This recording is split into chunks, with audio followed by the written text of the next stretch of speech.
This is take one of the UA Market by Catching Purple. The UA Market by Catching Purple. Midoriya was getting really tired of Kaminari's shit. He had told him multiple times that he didn't let people borrow his stuff as a rule, yet he kept asking at least once a week to borrow his pencil. Midoriya didn't even sit next to him in class. If he didn't know better, he would think that Kaminari was onto him, and intentionally doing it just to irritate him into making a business deal. If that was the case, he underestimated Midoriya's tenacity when it came to his business. Aizawa had been noticing things about Midoriya.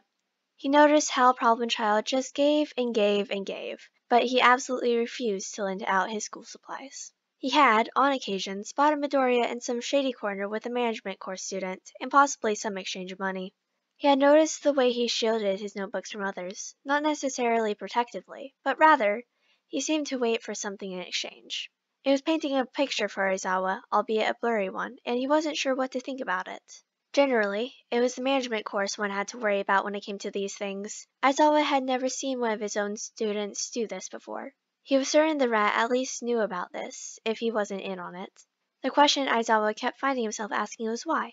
Why would Midoriya feel the need to make money through underhanded channels? He didn't take him for the rule-breaking type, no matter what his file from Aldera said. Why was he so protective of his school supplies when that wasn't what he seemed to be selling? Why did some of his co-workers flush with embarrassment when he raised the topic in discussion? He simply didn't have all the pieces to the puzzle that was Midoriya Izuku and decided that he didn't necessarily want to. The whole thing had started in elementary school when he was only 6 years old. He had started selling pencils to his classmates when he had decided that the best way to get them to remember to bring their pencils to school was to charge them money every time they didn't. The plan didn't work though, and people got in the better habit of bringing 100 yen with them to school than bringing a writing utensil. At first, he had been disappointed. Then he had bought All Might merch with his own money. He immediately expanded his stock to include pens, which cost 150 yen as opposed to the 100 for pencils, and lined paper for 50 yen a sheet. Soon, Midoriya ended up going home with his pockets heavy with money every day. Eventually, people started refusing to buy from him because he was quirkless. Initially, he had wanted to give up and decide to stop selling things right then and there. Then, one day, he saw Bakugo try to corner someone in their class. Midoriya stepped in, obviously, but instead of calling it a day at that point, he decided to track down the person he had just defended. He offered them a deal. He would step in between the student and Bakugo if the student agreed to sell his wares for him. He ended up making this deal with several students without having to pay them a single yen. Each day, those students would turn in whatever money they had made as well as whatever product remained. If someone was skimming off the top, he would stop defending them unless they paid him what they owed. It was through these admittedly less than savory practices that Midoriya was able to build what could be described as an All Might shrine, and he loved it. Soon they were in middle school, and the stock he sold expanded. He also had gained several new students to sell said stock for him. He liked to consider them as employees. Now, he also sold condensed study guides for 2,500 yen, pencil sharpeners for 850 yen, glue sticks for 1,000 yen, etc. He also doubled the price of the school supplies he had already been selling. The study guides in particular were a prized commodity, and anyone who bought them would have to sign a contract saying they wouldn't show it to anyone, or else they would find themselves on the wrong end of someone's quirk. Midoriya's employees could be very intimidating at times. They had quotas to meet after all. Of course, the Midoriya gained one for all and started to attend UA. That made things difficult. His hero merch funding had been almost completely cut off, and that just wouldn't do. So, naturally, he contacted his father. His father and he didn't have the greatest relationship since his father was never home and rarely called. One thing that his father did have going for him, however, was that he completed UA's business course and was a possible way to establish contact with them. Indeed, that particular conversation with his father had proven very helpful. He had told Midoriya where all the business course students hung out and when, as well as what to say to establish access to the marketing network. The last part had surprised Midoriya more than it should have. Somehow, he hadn't expected a group of kids his age who were just as, if not more, entrepreneurial than him to discard school rules and set up a black market at UA. The thought had simply not occurred to him. So one day he walked into what likely should have been an empty room and boldly pitched his idea to the new business course. A deal was made, and hands were shaken. The market for school supplies was pretty oversaturated, so Midoriya suggested he sell quirk analyses. He laid out his payment plans, showing what information would be included depending on how much was paid. The other students made tiny adjustments and gave him the resources he would need in exchange for 10% of his profit. They had originally wanted 20, but Midoriya managed to talk them down. Leaving with the consumer base in hand and the green light to continue without retaliation, Midori opened his store. At first, nothing had happened. Then he had been cornered by a gen ed student who wanted an edge during the sports festival. He asked some questions about her quirk and told her to come to a gym on campus after school that day so he could see it in action and take proper notes. It happened again and again and again.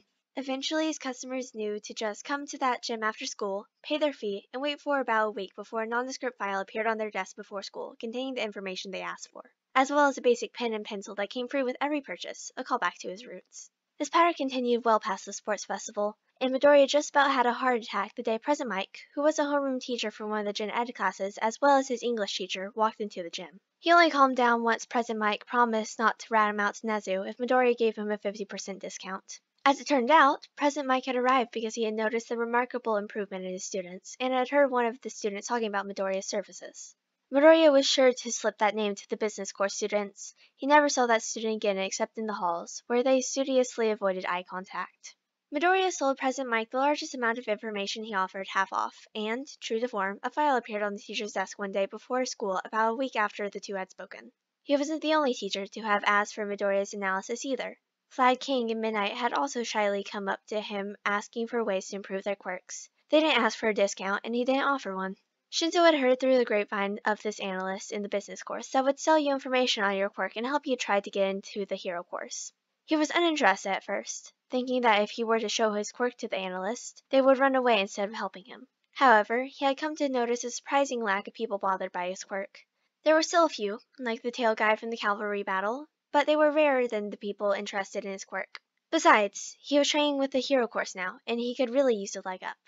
Aizawa sensei had told him he was doing fine, but he still wasn't sure, so he decided to see the analyst. He had noticed the secrecy that surrounded the guy for whatever reason, so he discreetly passed a note to his classmate during lunch where he could find this analyst. They passed the note back with a place and time. That was how Shinzo found himself gaping at Midoriya in some forgotten gym after school. He had been told it was a business course student that analyzed them. It wasn't supposed to be someone he knew. Midoriya looked up from his notes and said, "Ah, Shinzo, you finally came. I was wondering when you would show up." Shinzo noticed that this wasn't the Midoriya he saw in class, the nervous, shy, excessively generous, and optimistic kid who always tried to make friends with Shinzo. No, this was the Midoriya that he had seen at the sports festival, the one filled with a dogged determination that gave no leeway to anyone. Midoriya didn't seem to notice his shock.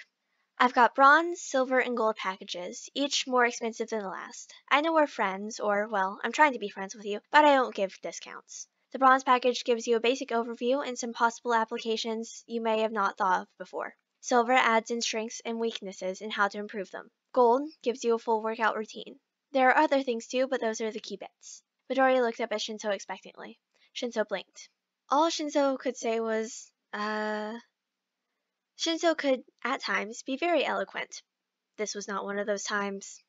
Midoriya looked disappointed by this fact. "Go ahead and stand in the back of the line while you decide whether you want gold or silver. I don't think bronze will help you much at this point." With that, Midoriya turned back to the person he had been helping before, and Shinzo got in line. A few other people were behind him when he reached Midoriya. Midoriya seemed to be waiting for him to say something. How much does the silver package cost?" Without missing a beat, Midoriya replied, 5,000 yen. Shinzo's jaw dropped. "And you seriously don't give discounts?" "I don't have that much on me. I only brought 2,000.